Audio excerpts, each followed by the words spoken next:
Hello, welcome to my channel. If you're new here, my name is Beck and I'd like to ask you all to please subscribe. I'm trying to get to 100 subs by the end of April, so I have 6 weeks. Please hit that subscribe button, I'd really appreciate it. So today we're going to be talking about an Australian serial killer, the one that always comes to my mind when I think of serial killer, and that is Ivan Milat.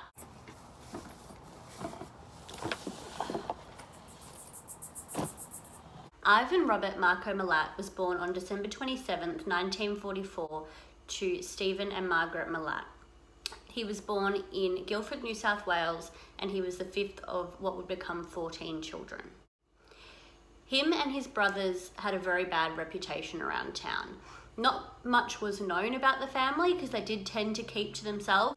That they were known to be bad news, him and his brothers. They would sort of get around, getting up to mischief, and they were known for loving hunting and guns. In 1992, a skull was found by two joggers in Belangolo State Forest. The next day, the police found a body 30 metres away from where the skull was found. These are the bodies of Caroline Clark and Joanne Walters. The pair had been missing for 5 months after trying to hitchhike from Melbourne to Sydney.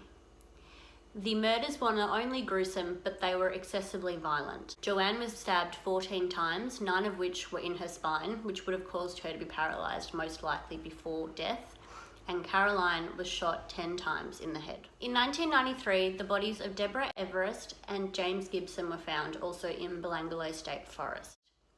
They had been missing for 4 years after trying to hitchhike to a music festival. Like Joanne, James had been stabbed multiple times in the spine and would have been paralysed most likely before death.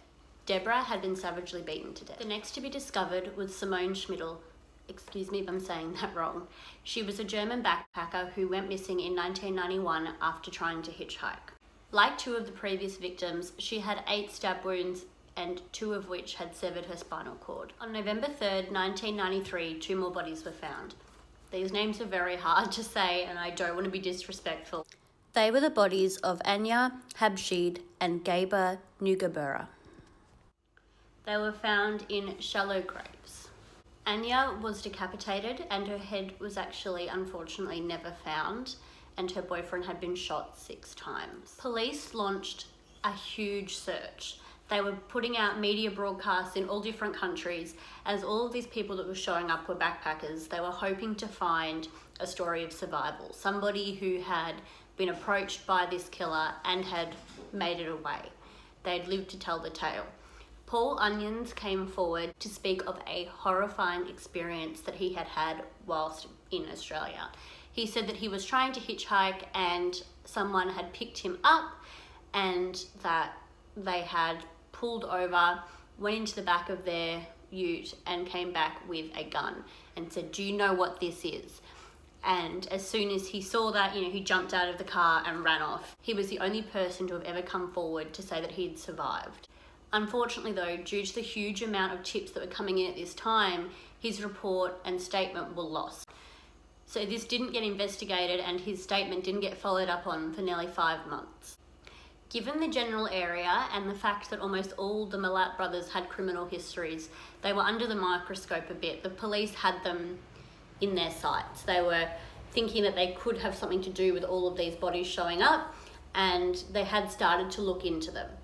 Ivan in particular had no alibis on the days of the expected murders and kidnappings, so the days that these people went missing, he couldn't explain where he was. Ivan had also sold his car recently, and the new owner had found a bullet casing under his car seat that he handed in to police, and it turned out that this bullet casing matched the bullets used in the murders. So from there, Ivan became one of the main suspects. After they had sort of discovered all of this about Ivan's car and the bullet, Paul Onion's statement was rediscovered, and the police flew him back to Australia from the UK, and he was able to positively identify Ivan as his potential kidnapper. Police used this as a reason to arrest Ivan. As they didn't have anything solid on him to do with the murders, they did have this positive identification of him trying to kidnap somebody. So they arrested him on those charges whilst they gained more evidence about these murders. The police then went around and were interviewing all the Milat brothers and sisters, and they spoke to his brother Alex.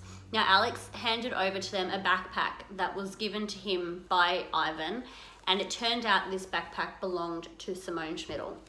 They were also able to gain access to Ivan's home, and once inside they found plenty of personal items belonging to those who had been murdered, and also guns that were forensically tested, and it was proven that they were used in the murders.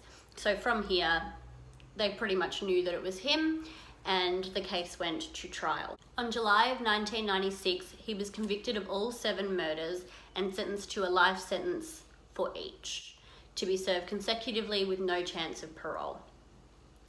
He has never admitted to any of the killings and always has said that he is innocent.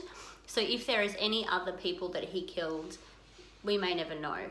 Police strongly do believe that there are probably other victims out there that are yet to be discovered, and that only time will tell.